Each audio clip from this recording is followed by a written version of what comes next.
Louisiana versus all y'all. Jarrett Roser here with 2024 standout Juwan Johnson of Lafayette Christian.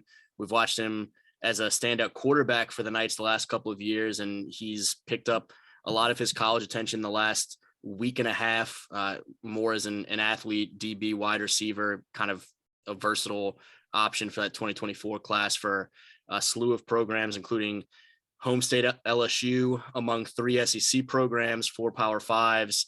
And I'm sure it's been a really fun last 8 days. Juwan, what's going on, man? How's it been? What's up, man? Been good. Honestly, been good. Take me through. So June 4th, Nebraska is the first to offer, and then rapid fire, Louisiana Tech right after, Mississippi State and LSU on the same day. UTSA, you're up in Nashville right now and picked up Vanderbilt earlier in the day that we're recording this on Sunday night. What was, I guess, the emotion reaction when that first offer came, and then for them to keep coming so quickly? Just kind of describe to me what the past 8 days have been like. When the first one came in, it was crazy. Like, it's all I've been dreaming about, making it to the next level, then the next level. So it was just crazy the first one when the first one came, and then after the first one, it was just like they just kept coming in after like one another. So it just been a crazy 8 days, honestly. Thankful from God, honestly, and just all the things that He blessed me with. So I'm just grateful for that. I know I'm not surprised to see you start racking up offers, and I imagine you knew that at some point you were going to have some opportunities fall into place. Could you have ever imagined it was going to, when it started, that it would start this fast and this magnitude where it's all these SEC programs one after another and stuff like that? Like you said, I knew it was gonna start, but I didn't know that it was gonna be like crazy like this, going back to back to back like this. So I always knew it was gonna start, obviously, but I just never knew it was gonna be fast like it is happening. The Mississippi State LSU day, take me through that day, how that happened, particularly the home state Tigers and that conversation and how meaningful that was to be a Louisiana guy right there on the other side of the base and get recognized by the SEC program at home.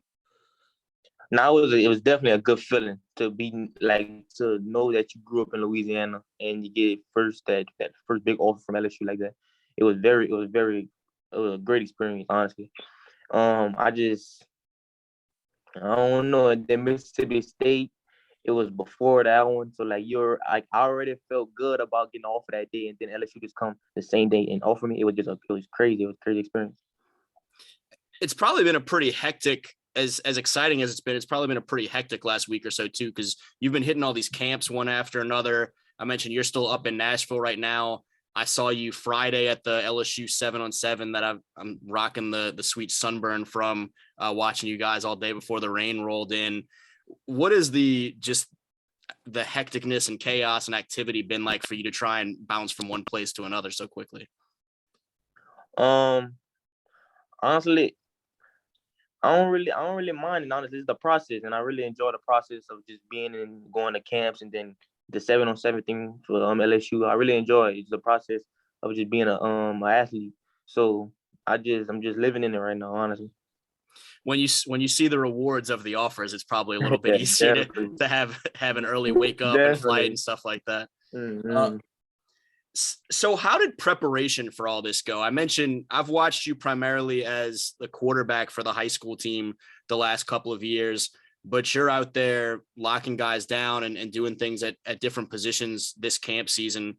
I know, and we'll get into some of your quarterback development the last couple of years a little bit later in the conversation, but what is the behind the scenes piece look like to get ready for this?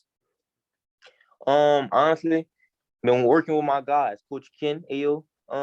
Been working with him a lot. Got some great talent in the sessions, like Jordan Matthews. They have DJ from Woodlawn. A lot of guys. There's a lot of guys putting in work and effort in them on them days when we put in work. And then another thing, a DB from LCA, Ty Lee, putting in a lot of days of work with him, just working and he making me better. I'm asking him a lot of questions. Like, it's just things like that that's helped me progress at the DB position. I know I'd seen some old workout stuff from you, I guess maybe middle school age, and you're working on some quarterback footwork and stuff like that. How much did you play DB or receiver or anything else as a young guy? Were you always a quarterback coming up, or did you have some previous younger experience at some of these other positions? I was always a quarterback. Well, my freshman year they played me at receiver for like a week or two, and then I was starting quarterback got hurt, so I just had to play quarterback. Yeah, that was the delayed COVID season start. So it ends up, I guess it was into October, but it was the first official week one game. You guys are playing Acadiana, and I'm there on the sideline and watch the senior teammate get knocked out, and all of a sudden you're just thrown immediately into the fire. Yeah. Official week one as a freshman. What was that experience like? It was very nerve wracking just to be a freshman going in against a 5A school, Acadiana, a powerhouse. Got a great defense. It was nerve wracking, and then it would be my first time playing with a big crowd. Everybody wants to be to the game, so I don't know. It was just very. I just had to take it all in. You guys were right there with. I mean, it was 7-0 until very late, and a couple kind of crazy bounces went their way, and they stretched the lead a little bit. But you guys certainly hung tough and were right there with them, and then progress and go win at that point the 4-for-4, the fourth straight state championship. When you look at that experience and what you were able to take from that and build towards sophomore year and now moving forward, just some of the things that you learned or were able to pick up from being thrown into the fire like that, what do you look back at and remember most that benefits you now? It helped me mature, helped me like get the game faster, to get like just to read faster and like do things a faster way. Like a guy that like me that got an early start, the early jump to it. It helped me a lot for me to know that just the confidence of it. Already, I played with the big boys. I played with them already. So when I got in the field my sophomore year and I started, it was easier for me to just come in the game and do it because I'd been having looks at it and as a freshman. How much different of a player and a leader are you now 2 years ago than you were that day in October? Very vocal now. Like freshman year, I was more of a learner. I was learning from the older guys because we still had Sage Ryan Roberts, and like we just had all them guys to be a leader. So it wasn't like I had to be a leader, right? So I was just learning from them, just taking everything in, everything they taught me. I was just listening. And sophomore year, I just became a better leader for the team and helped win the games. How much more does that responsibility grow this year? You mentioned some of the guys that graduated that were seniors when you were freshmen. It was a fantastic senior class this year with Fitzgerald West, Jordan Allen, Brylan Green, Macy Lewis, and the list, I mean, just keeps going on. Darian Riggs. Now that all those guys are gone and you're going to be one of the most experienced players for that team, even though you'll still be just a junior class wise, how much more does your role expand now as an upperclassman? Honestly, I feel like it's the same. Coach Trevor, he takes a lot off me. He does a great job as coaching. So we all know as like juniors and seniors now and fresh, we all know like we all got to put in the same amount of work. We all got to do the same amount of things, and it's like all the pressure just raised off our shoulders. So it will be good. You and one of your 2024 classmates, Melvin Hills III, now both have LSU offers. And when I talked to Melvin a couple of weeks back after his, he said all those older guys were kind of like, congratulations on that, but you know that's what you're supposed to do. Like, we're dogs over here. Like, we expect these big things and, you know, big pressure moments, but also big rewards and big things for the future. How much did you hear from those guys? Was that message pretty similar? What did they have to say? Honestly, all the guys were happy. They were congratulating me, and they were just telling me like, you deserve it. Like, keep working. It's more will come. So it's all love when it comes to things like that. At LSU, that's what I love about the environment at the school. How much have you and Melvin talked about it now that you both have a couple of the same offers, including LSU? Right. Now Melvin, my dog, we always talk about now. Like we always talking about, congratulations. We always telling each other, we could go to the same school now if we wanted to. Like just knowing that could happen is like just a blessing. Being offered by LSU the previous week from camp as that, as a DB or athlete, wide receiver DB, and then coming back 5 days later and getting a chance to go out there and sling it in 7-on-7 as the quarterback. How much fun was that day? You're out there, and I mean, most eyes are showing up, particularly media wise, and want to see what Arch Manning's doing. And then Ricky Collins is there, and you get a chance to go head to head with both of those guys. And as usual, have yourself a nice performance. How did you feel about that day, and how fun was it? No, it was a great day, a fun day. We just kept it simple, did our job, we did our thing, and then the work that we put in spoke for us. Like, and then we didn't have to overdo nothing. We just put in a great day of work and did a good job. How much do you cherish being on the field in those big moments or a big matchup? You guys played Arch and Newman in the semifinals I guess in the fall, just a few months back, and you had probably the best game of your high school career thus far, certainly one of the best. It seems like on some of those big stages, you kind of really eat that opportunity up and rise to it. And you started to crack a little smile there already, kind of admitting that. How much do you enjoy that as a competitor? One thing, I love competing. Like, that's my favorite. Like, I just love competing with somebody or with a team. So just me wanting to compete and like just knowing my team around me. Oh, Juwan, you gotta go compete against Arch. You gotta do, like, just knowing that. Like, I love the pressure. So like when people put pressure on it, it just makes me more like make me want to work more.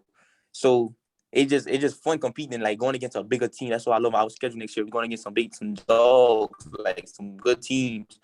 So I just love that. So yeah, y'all have not shied away from anyone on the schedule the last couple of years.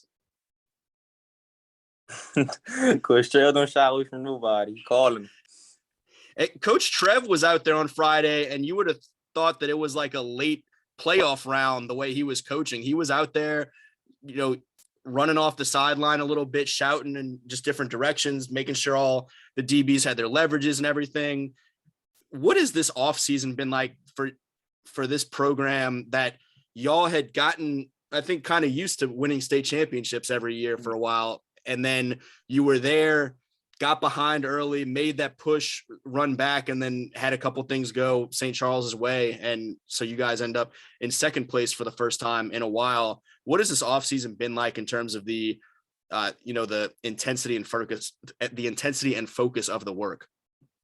Really nothing has changed, but our mentality. Like, our mentality different now. So it's like Coach Trev will stay the same. He stayed the same. Like, he's still same Coach Trev from last year, 2 years ago. It's just now our mindset changed. So now we want it more. It's like, because we've been having it. So it's not, we're not working for nothing. Now we need it. Like, we got to go get it. So it's just our mindset, our mentality changed, honestly. Do y'all have any goals that you've already talked about and set and are being very openly discussed, or any mantras or mottos or kind of key lines that get thrown around for this season that you guys are kind of carrying with you? One of Coach Trev's favorite phrases, he's always say, "It's not a big game. It's a big game because we in it." And I love that phrase, because we go play some big teams, some big dogs, but at the end of the day, it's a big game because we in it. So let's calm down. Let's play our game. What is in between some of these camps? How much work are you getting in this summer, and what work are you getting in? How much are you being able to get that DB or receiver work in? How much are you having to do quarterback stuff? What's kind of the balance with such a hectic schedule, as you have to balance the work and preparation piece? How does that look?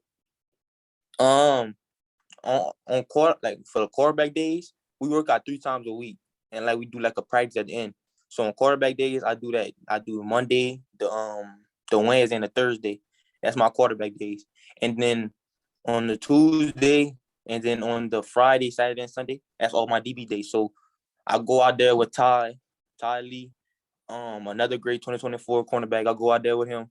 We working. And then some days I might go out with Coach Ken, meet him in a location, and we put in work. So it just, for me, it's balancing the DB and the QB drills. So I gotta just keep working at both of them and get better at both. You had mentioned some after the Nebraska offer that it was primarily DB, but they were looking at you for some potential offensive packages and stuff like that. What did that conversation look like with LSU? I know you mentioned in the announcement of the offer that you talked to Jordan, Coach Arsamon over there, and you tagged Coach Steeples, the new cornerbacks coach. What did they tell you that they liked about you and that could be sort of the blueprint for what you would be looking at if you ended up in purple and gold? They told me they like my feet work, honestly, and the things like me just going after the ball and like attacking the ball and things like that. So I think mostly going to play DB at LSU, and I did work with Coach Steeples and Coach Jordan, the one that offered me. Gotcha.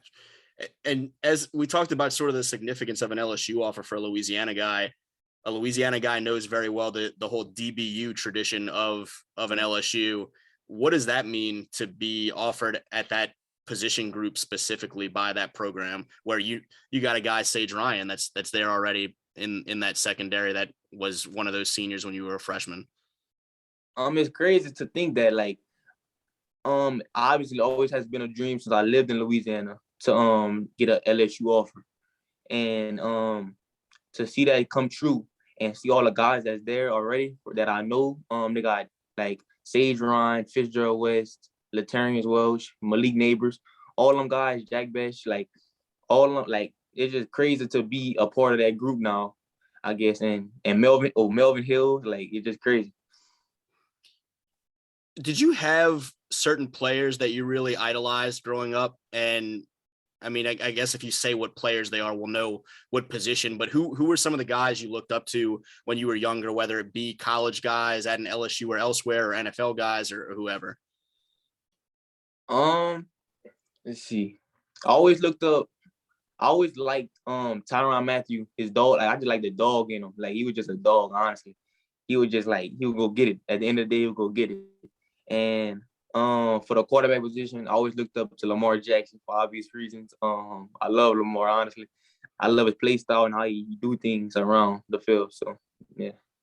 Good stuff, man. For anyone that's still kind of getting a chance to figure out who you are, know a little bit of what you're about, whether on the field or off the field, your character and stuff like that, just kind of who you are as a young man, what would you tell them if folks are, okay, who's this Juwan Johnson kid that LSU just offered or that their program just offered? What do you think they need to know about you? I love competing. First and foremost, I love competing. I love the work. I love the process of it. And at the end of the day, I'm the type of person go get it. Like, I'm not gonna just wait. I'm not gonna wait for a blessing. At the end of the day, I gotta go get the blessing. And I just love the fact that I could go play football. Honestly, I just love football and thankful to play for football. Good stuff, man. Well, I appreciate you. I mean, just like we talked about the offers coming into place, I think an extended conversation about some of who you are and what you've done thus far in your career, for the Louisiana Versailles Y'all channel was a little bit overdue. So I appreciate you taking some time on a busy recruiting weekend to talk some about it. And certainly congratulations on everything thus far. Thank you. You got it, man. Again, he's Juwan Johnson, standout 2024 prospect at Lafayette Christian. He's the quarterback for the Knights in the fall, getting a lot of college attention, primarily as a defensive back athlete. 3 SEC offers already, including most recently Vanderbilt, 4 Power 5, 6 total offers in 12 days. And for Louisiana Versailles, Jarrett Roser.